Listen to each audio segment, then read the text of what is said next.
Hey guys, welcome back to the channel. ಮೊದಲನೇದಾಗಿ ನಮ್ಮ Naomi ಹಾಗೆ ಜಿಮ್ಮಿ ಊಸೋ ಬಗ್ಗೆ ಮಾತಾಡೋದಾದ್ರೆ ನಿಮಗೆ ಗೊತ್ತಿರಬಹುದು, ಇವತ್ತಿನ ಮಂಡೇ ನೈಟ್ ರೋ ಅಲ್ಲಿ ಇವರು ಎಲ್ಲರಿಗೂ ಕೂಡ ಒಂದು ಗುಡ್ ನ್ಯೂಸ್ ನ ಕೊಡ್ತಾರೆ. ಆ ಗುಡ್ ನ್ಯೂಸ್ ಏನಪ್ಪಾ ಅಂದ್ರೆ ನಯೋಮಿ ಅವರು ಪ್ರೆಗ್ನೆಂಟ್ ಆಗಿದ್ದಾರೆ ಅಂತ.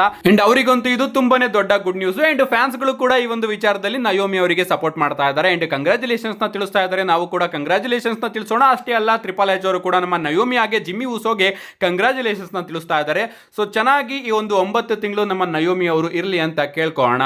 ನಮ್ಮ ನೆಕ್ಸ್ಟ್ ಅಪ್ಡೇಟ್ ಕಡೆ ಬರೋದಾದ್ರೆ ಇದಿರ್ತಕ್ಕಂಥದ್ದು ಅಮೆರಿಕನ್ ನೈಟ್ ಮೇರ್ ಕೋಡಿ ರೋಡ್ಸ್ ಅವರ ಬಗ್ಗೆ. ನಿಮಗೆ ಗೊತ್ತಿರಬಹುದು, ನಮ್ಮ ಕೋಡಿ ರೋಡ್ಸ್ ಅವರು ಸ್ಟ್ರೀಟ್ ಫೈಟರ್ ಅನ್ನೋ ಒಂದು ಮೂವಿಯಲ್ಲಿ ಜೂಲಿ ಅನ್ನೋ ಒಂದು ಕ್ಯಾರೆಕ್ಟರ್ ನ ಪ್ಲೇ ಮಾಡ್ತಾ ಇದ್ದಾರೆ.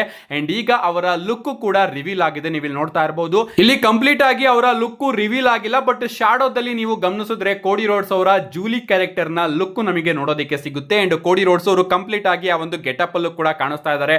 ಕಾರ್ಗೋ ಪ್ಯಾಂಟ್ ನು ಕೂಡ ಹಾಕೊಂಡಿದ್ದಾರೆ. ಸೊ ಈ ರೀತಿ ಲುಕ್ ಅಲ್ಲಿ ನಮ್ಮ ಕೋಡಿ ರೋಡ್ಸ್ ಅವರು ಸದ್ಯಕ್ಕೆ ಸ್ಟ್ರೀಟ್ ಫೈಟರ್ ಮೂವಿಯಲ್ಲಿ ನಮಗೆ ನೋಡೋದಕ್ಕೆ ಸಿಗ್ತಾರೆ. ಗೊತ್ತಿಲ್ಲ ಎಷ್ಟು ದಿನದ ಶೂಟಿಂಗ್ ಅಂತ. ಸದ್ಯಕ್ಕೆ ಶೂಟಿಂಗ್ ಗೆ ಹೋಗಿ ತಲುಪಿದ್ದಾರೆ. ಅಂಡ್ ಈಗಾಗಲೇ ಶೂಟಿಂಗ್ ನ ಅವರು ನಡೆಸ್ತಾ ಇದ್ದಾರೆ. ಸೊ ರೋಮನ್ ರೈನ್ಸ್ ಅವರು ಕೂಡ ಮುಂದಿನ ತಿಂಗಳು ಶೂಟಿಂಗ್ ಗೆ ಹೋಗ್ತಾ ಇದ್ದಾರೆ. ನೆಕ್ಸ್ಟ್ ಅಪ್ಡೇಟ್ ಕಡೆ ಬರೋದಾದ್ರೆ ಇದಿರ್ತಕ್ಕಂಥದ್ದು ಕ್ಲಾಶ್ ಇನ್ ಪ್ಯಾರಿಸ್ ಬಗ್ಗೆ. ಡಬ್ಲ್ಯೂ ಅವರು ಅಫಿಷಿಯಲ್ ಆಗಿ 2 ಮ್ಯಾಚಸ್ ಗಳನ್ನ ಕ್ಲಾಶ್ ಇನ್ ಪ್ಯಾರಿಸ್ ಗೆ ಕನ್ಫರ್ಮ್ ಮಾಡಿದ್ದಾರೆ. ಮೊದಲನೇದಾಗಿ ನಮಗೆ ರೂಸೆವ್ ಹಾಗೆ ಶೇಮೆಸ್ ಅವರ ನಡುವೆ ಒಂದು ಸಿಂಗಲ್ಸ್ ಮ್ಯಾಚ್ ನೋಡೋದಕ್ಕೆ ಸಿಗ್ತಾ ಇದೆ ಕ್ಲಾಶ್ ಇನ್ ಪ್ಯಾರಿಸ್ ಗೆ. ಅಷ್ಟೇ ಅಲ್ಲ, ಟ್ರೈಬಲ್ ಚೀಫ್ ರೋಮನ್ ರೈನ್ಸ್ ಹಾಗೆ ಟ್ರೈಬಲ್ ಚೀಫ್ ಬ್ರಾನ್ಸನ್ ರೀಡ್ ಅವರ ನಡುವೆ ಕೂಡ ಒಂದು ಸಿಂಗಲ್ಸ್ ಮ್ಯಾಚ್ ನ ಡಬ್ಲ್ಯೂ ಅವರು ಅಫಿಷಿಯಲ್ ಆಗಿ ಕನ್ಫರ್ಮ್ ಮಾಡಿದ್ದಾರೆ. ಸೊ ಈ ರೂಸೆವ್ ಹಾಗೆ ಶೇಮೆಸ್ ಅವರ ಮ್ಯಾಚ್ ನ ಡಬ್ಲ್ಯೂ ಅವರು ಸಡನ್ ಆಗಿ ಪ್ಲಾನ್ ಮಾಡಿದ್ರು ಅಂತಾನೆ ಹೇಳ್ಬಹುದು. ಯಾಕಂದ್ರೆ ಒರಿಜಿನಲ್ ಆಗಿ ನಯೋಮಿ ಹಾಗೆ ಸ್ಟೆಫನಿ ವ್ಯಾಕರ್ ಅವರ ನಡುವೆ ನಮಗೆ ವರ್ಲ್ಡ್ ಹೆವಿವೇಟ್ ಚಾಂಪಿಯನ್ಶಿಪ್ ಗೆ ಮ್ಯಾಚ್ ನೋಡೋದಕ್ಕೆ ಸಿಗಬೇಕಾಗಿತ್ತು. ಬಟ್ ಈಗ ನಮ್ಮ ನಯೋಮಿ ಅವರು ತನ್ನ ಚಾಂಪಿಯನ್ಶಿಪ್ ನ ರಿಲಿಂಕ್ವಿಶ್ ಮಾಡಿರೋದ್ರಿಂದ ಆ ಒಂದು ಮ್ಯಾಚ್ ನ ರಿಪ್ಲೇಸ್ಮೆಂಟ್ ಆಗಿ ಡಬ್ಲ್ಯೂ ಅವರು ರೂಸೆವ್ ಹಾಗೆ ಶೇಮೆಸ್ ಅವರ ಮ್ಯಾಚ್ ನ ಕ್ಲಾಶ್ ಇನ್ ಪ್ಯಾರಿಸ್ ಗೆ ಅಫಿಷಿಯಲ್ ಆಗಿ ಕನ್ಫರ್ಮ್ ಮಾಡಿದ್ದಾರೆ. ಏನೇ ಆಗಲಿ, ಸದ್ಯಕ್ಕೆ 3 ಮ್ಯಾಚ್ ನ ಡಬ್ಲ್ಯೂ ಅವರು ಅಫಿಷಿಯಲ್ ಆಗಿ ಕನ್ಫರ್ಮ್ ಮಾಡಿದ್ದಾರೆ. ವರ್ಲ್ಡ್ ಹೆವಿವೇಟ್ ಚಾಂಪಿಯನ್ಶಿಪ್ ಗೆ ಫ್ಯಾಟಲ್ 4-ವೇ ಮ್ಯಾಚ್, ರೂಸೆವ್ ಹಾಗೆ ಶೇಮೆಸ್ ಅವರ ನಡುವೆ ಸಿಂಗಲ್ಸ್ ಮ್ಯಾಚ್, ಅದೇ ರೀತಿ ರೋಮನ್ ರೈನ್ಸ್ ಹಾಗೆ ಬ್ರಾನ್ಸನ್ ರೀಡ್ ಅವರ ನಡುವೆ ಕೂಡ ಸಿಂಗಲ್ಸ್ ಮ್ಯಾಚ್ ನಮಗೆ ನೋಡೋದಕ್ಕೆ ಸಿಗ್ತಾ ಇದೆ. ಸೊ ಇನ್ನೂ 2 ಮ್ಯಾಚ್ ನ ಡಬ್ಲ್ಯೂ ಅವರು ಅಫಿಷಿಯಲ್ ಆಗಿ ಕನ್ಫರ್ಮ್ ಮಾಡ್ತಾರೆ ಅಂತ ಅನ್ಕೋತೀನಿ. ನೆಕ್ಸ್ಟ್ ಅಪ್ಡೇಟ್ ಕಡೆ ಬರೋದಾದ್ರೆ ಇದಿರ್ತಕ್ಕಂಥದ್ದು ನಮ್ಮ ಡೊಮಿನಿಕ್ ಮಿಸ್ಟೀರಿಯೋ ಹಾಗೆ ವೈಕಿಂಗೋ ಅವರ ನಡುವೆ. ಸೊ ನಮ್ಮ ಡೊಮಿನಿಕ್ ಮಿಸ್ಟೀರಿಯೋ ಅವರು ಅಫಿಷಿಯಲ್ ಆಗಿ ವೈಕಿಂಗೋ ಅವರಿಗೆ ನಿನ್ನೆ ಚಾಲೆಂಜ್ ಮಾಡಿದ್ರು. ನಾನು ಅಪ್ಡೇಟ್ ವಿಡಿಯೋದಲ್ಲಿ ತಿಳಿಸ್ಕೊಟ್ಟಿದ್ದೆ. ಅಂಡ್ ಈಗ ಡಬ್ಲ್ಯೂ ಅವರು ಹಾಗೆ ಟ್ರಿಪಲ್ ಎ ಅವರು ಈ ಒಂದು ಮ್ಯಾಚ್ ನ ಅಫಿಷಿಯಲ್ ಆಗಿ ಕನ್ಫರ್ಮ್ ಕೂಡ ಮಾಡಿದ್ದಾರೆ. Triple A world collide premium live event ಅಂದ್ರೆ ಮುಂದಿನ ತಿಂಗಳು 12ನೇ ತಾರೀಕು ಇದು ನಮಗೆ ನೋಡೋದಕ್ಕೆ ಸಿಗ್ತಾ ಇದೆ.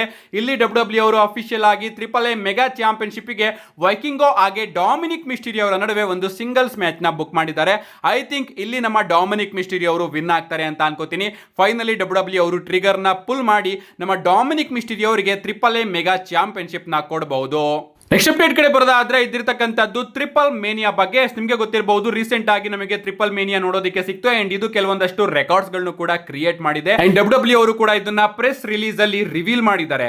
ಮೊದಲನೇ ರೆಕಾರ್ಡ್ ಏನಪ್ಪಾ ಅಂದ್ರೆ ಇದು highest grossing triple mania event ಅಂತೆ. ಅಷ್ಟೇ ಅಲ್ಲ, highest attendance triple mania event ಕೂಡ ಇದೆ ಅಂತೆ. ಇದಕ್ಕೆ 19,691 ಜನ ಅಟೆಂಡೆನ್ಸ್ ಅಲ್ಲಿ ಪ್ರೆಸೆಂಟ್ ಆಗಿದ್ರು. ಅಷ್ಟೇ ಅಲ್ಲ, ಲೈವ್ ಆಗಿ ಎಲ್ಲಾ ಪ್ಲಾಟ್ಫಾರ್ಮ್ ಗಳಲ್ಲೂ ಕೂಡ 4.3 ಮಿಲಿಯನ್ ವೀಕ್ಷಣೆ ಸಿಕ್ಕಿದೆ. 6,14,000 ಲೈಕ್ಸ್ ಗಳು ಬಂದಿದೆ. So triple mania event triple A ನ ಎಲ್ಲಾ ರೆಕಾರ್ಡ್ಸ್ ಗಳನ್ನು ಕೂಡ ಬ್ರೇಕ್ ಮಾಡಿ most viewed highest grossing attendance ಆಗಿದೆ. ನಮ್ಮ ನೆಕ್ಸ್ಟ್ ಅಂಡ್ ಫೈನಲ್ ಅಪ್ಡೇಟ್ ಕಡೆ ಬರೋದಾದ್ರೆ ಇದಿರ್ತಕ್ಕಂಥದ್ದು ನಮ್ಮ ಟ್ರೈಬಲ್ ಚೀಫ್ ರೋಮನ್ ರೈನ್ಸ್ ಅವರ ಬಗ್ಗೆ. ಸಾರಿ ಟ್ರೈಬಲ್ ಚೀಫ್ ಅಂತ ಹೇಳಿದ್ರೆ ತಪ್ಪಾಗಬಹುದು. ಯಾಕಂದ್ರೆ ನಾನಿಲ್ಲಿ ಮಾತಾಡ್ತಾ ಇರೋದು ಬಿಗ್ ಡಾಗ್ ರೋಮನ್ ರೈನ್ಸ್ ಅವರ ಬಗ್ಗೆ. ಪ್ರಾಬಬ್ಲಿ ಗೈಸ್, ರೋಮನ್ ರೈನ್ಸ್ ಅವರ ಬಿಗ್ ಡಾಗ್ ಕ್ಯಾರೆಕ್ಟರ್ ಮತ್ತೊಮ್ಮೆ ನಮಗೆ ನೋಡೋದಕ್ಕೆ ಸಿಗಬಹುದು. ನೀನು ಹೆಂಗ ಗುರು ಇದನ್ನ ಹೇಳ್ತಾ ಇದೀಯ ಅಂತ ಕೇಳಿದ್ರೆ ಕಂಪ್ಲೀಟ್ ಆಗಿ ನಾನು ಎಕ್ಸ್ಪ್ಲೈನ್ ಮಾಡ್ತೀನಿ. ನಿಮಗೆ ಗೊತ್ತಿರಬಹುದು, ರೋಮನ್ ರೈನ್ಸ್ ಅವರು ಬಿಗ್ ಡಾಗ್ ಕ್ಯಾರೆಕ್ಟರ್ ನ ಮರೆತು ಇಷ್ಟು ವರ್ಷ ನಮಗೆ ಟ್ರೈಬಲ್ ಚೀಫ್ ಆಗಿ ನೋಡೋದಕ್ಕೆ ಸಿಕ್ಕಿದ್ರು. ಅಂಡ್ ಇನ್ನೂ ಕೂಡ ಸ್ವಲ್ಪ ಜನಕ್ಕೆ ರೋಮನ್ ರೈನ್ಸ್ ಅವರ ಬಿಗ್ ಡಾಗ್ ಕ್ಯಾರೆಕ್ಟರ್ ಇಷ್ಟ. ಅದರಲ್ಲೂ ಕೂಡ ಇಂಡಿಯನ್ಸ್ ಗಳು ರೋಮನ್ ರೈನ್ಸ್ ಅವ್ರನ್ನ ಬಿಗ್ ಡಾಗ್ ಆಗಿ ನೋಡೋದಕ್ಕೆ ತುಂಬಾನೇ ಆತುರತೆಯಿಂದ ಕಾಯ್ತಾ ಇದ್ದೀರಾ. ನಾನು ಕೂಡ ಒಂದ್ ಸ್ವಲ್ಪ ಆತುರತೆಯಿಂದ ಕಾಯ್ತಾ ಇದ್ದೀನಿ ರೋಮನ್ ರೈನ್ಸ್ ಅವರ ಬಿಗ್ ಡಾಗ್ ಕ್ಯಾರೆಕ್ಟರ್ ನ ನೋಡೋದಕ್ಕೆ. ಅಂಡ್ ಪ್ರಾಬಬ್ಲಿ ಆ ಒಂದು ಟೈಮು ಆದಷ್ಟು ಬೇಗ ನಮಗೆ ನೋಡೋದಕ್ಕೆ ಸಿಗಬಹುದು. ಯಾವಾಗ ಡಬ್ಲ್ಯೂ ಅವರು ಬ್ರಾನ್ ಬ್ರೇಕರ್ ಆಗಿ ರೋಮನ್ ರೈನ್ಸ್ ಅವರ ನಡುವೆ ಫ್ಯೂಡ್ ನ ಪ್ರಾರಂಭ ಮಾಡ್ತಾರೋ ಆಗ ನಮಗೆ ರೋಮನ್ ರೈನ್ಸ್ ಅವರ ಬಿಗ್ ಡಾಗ್ ಕ್ಯಾರೆಕ್ಟರ್ ರಿಟರ್ನ್ ಆಗೋದು ನೋಡೋದಕ್ಕೆ ಸಿಗಬಹುದು. ಇದರ ಟೀಸರ್ಸ್ ಗಳು ನಮಗೆ ಮಂಡೇ ನೈಟ್ ರೋ ಅಲ್ಲಿ ಸಿಗ್ತಾನೆ ಹೋಗ್ತಾ ಇದೆ. ಅಂಡ್ ಇನ್ನ ಒಂದು ವಿಚಾರನ ಗಮನಿಸಿದ್ರ, ನಮ್ಮ ಪಾಲಿಮೆನ್ ಅವರು ಇಲ್ಲಿ ಜಾಸ್ತಿ ಸಿಎಂ ಪಂಕ್ ಅವರ ಬಗ್ಗೆ ಮಾತಾಡ್ತಾ ಇಲ್ಲ. ಮಾತೆತ್ತಿದ್ರೆ ಬರೀ ರೋಮನ್ ರೈನ್ಸ್ ಅವರ ಬಗ್ಗೆ ಮಾತ್ರ ಮಾತಾಡ್ತಾ ಇದ್ದಾರೆ. ಅಷ್ಟೇ ಅಲ್ಲ, ಅವರು ನಮ್ಮ ಬ್ರಾನ್ಸನ್ ರೀಡ್ ಅವ್ರನ್ನ ಟ್ರೈಬಲ್ ಥೀಫ್ ಅಂತ ಕರೀತಾ ಇದ್ದಾರೆ. ಈ ಕಡೆ ಬ್ರಾನ್ ಬ್ರೇಕರ್ ಅವ್ರನ್ನ big dog, the real big dog, ಇದು ಅವನ ಯಾರ್ಡ್ ಅಂತ ಕರೀತಾ ಇದ್ದಾರೆ. ಬಟ್ ನಿಮ್ಗೆ ಗೊತ್ತಿರಬಹುದು ರಿಯಲ್ ಬಿಗ್ ಡಾಗ್ ಯಾರು ಅಂತ. ಮೊದಲನೇದಾಗಿ ಅಂಡರ್ಟೇಕರ್ ಅವರು ರಿಯಲ್ ಬಿಗ್ ಡಾಗ್ ಆಗಿದ್ರು. ಅಂಡರ್ಟೇಕರ್ ಆಗಿ ರೋಮನ್ ರೈನ್ಸ್ ಅವರ ನಡುವೆ ನಮಗೊಂದು ಸ್ಟೋರಿ ನೋಡೋದಕ್ಕೆ ಸಿಕ್ತು. ಅದರಲ್ಲಿ ನಮ್ಮ ರೋಮನ್ ರೈನ್ಸ್ ಅವರು ಅಂಡರ್ಟೇಕರ್ ಅವ್ರನ್ನ ಸೋಲಿಸಿ ರೋಮನ್ ರೈನ್ಸ್ ಅವರು ಬಿಗ್ ಡಾಗ್ ಆದ್ರು. ಅಂಡ್ ಈಗ ನಮ್ಮ ಬ್ರಾನ್ ಬ್ರೇಕರ್ ಅವ್ರನ್ನ ಪಾಲ್ ಹೆಮನ್ ಅವರು ಬಿಗ್ ಡಾಗ್ ಅಂತ ಕರೀತಾ ಇದ್ದಾರೆ. ಸೊ ಮತ್ತೊಮ್ಮೆ ಆ ಒಂದು classic big dog story line ನಮಗೆ ರಿಟರ್ನ್ ಆಗೋದು ನೋಡೋದಕ್ಕೆ ಸಿಗ್ತಾ ಇದೆ. ಅಷ್ಟೇ ಅಲ್ಲ, ಈಗ ನಮ್ಮ ರೋಮನ್ ರೈನ್ಸ್ ಅವರು ಟ್ರೈಬಲ್ ಚೀಫ್ ಆಗಿರೋದ್ರಿಂದ ಡಬ್ಲ್ಯೂ ಅವರು ಬ್ರಾನ್ಸನ್ ರೀಡ್ ಅವ್ರನ್ನ ಟ್ರೈಬಲ್ ಥೀಫ್ ಅಂತ ರೆಫರ್ ಮಾಡ್ತಾ ಇದ್ದಾರೆ. ಸೊ ಹಾಗೆ ಇವರ ಈ ಒಂದು ಫ್ಯೂಡ್ ನಮಗೆ ಟ್ರೈಬಲ್ ಚೀಫ್ ಕ್ಯಾರೆಕ್ಟರ್ ಅಲ್ಲೇ ನೋಡೋದಕ್ಕೆ ಸಿಗ್ತಾ ಇದೆ. ಬಟ್ ಯಾವಾಗ್ಲೇ ನಮಗೆ ಬ್ರಾನ್ ಬ್ರೇಕರ್ ಆಗಿ ರೋಮನ್ ರೈನ್ಸ್ ಅವರ ಫ್ಯೂಡ್ ನೋಡೋದಕ್ಕೆ ಸಿಕ್ಕಾಗ ಆ ಒಂದು ಫ್ಯೂಡ್ ಬಿಗ್ ಡಾಗ್ ಕ್ಯಾರೆಕ್ಟರ್ ಗೋಸ್ಕರ ನೋಡೋದಕ್ಕೆ ಸಿಗುತ್ತೆ. ಅಂಡ್ ಆ ಒಂದು ಯಾರ್ಡ್ ನ ಯಾರು ಕ್ಲೈಮ್ ಮಾಡ್ಕೋತಾರೆ ಅನ್ನೋದಕ್ಕೋಸ್ಕರ ಆ ಒಂದು ಫ್ಯೂಡ್ ನಮಗೆ ನೋಡೋದಕ್ಕೆ ಸಿಗುತ್ತೆ. ಈ ಒಂದು ಫ್ಯೂಡ್ ನ ಡಬ್ಲ್ಯೂ ಅವರು ಯಾವಾಗ ಬಿಲ್ಡ್ ಮಾಡ್ತಾರೆ ನನಗಂತೂ ಗೊತ್ತಿಲ್ಲ.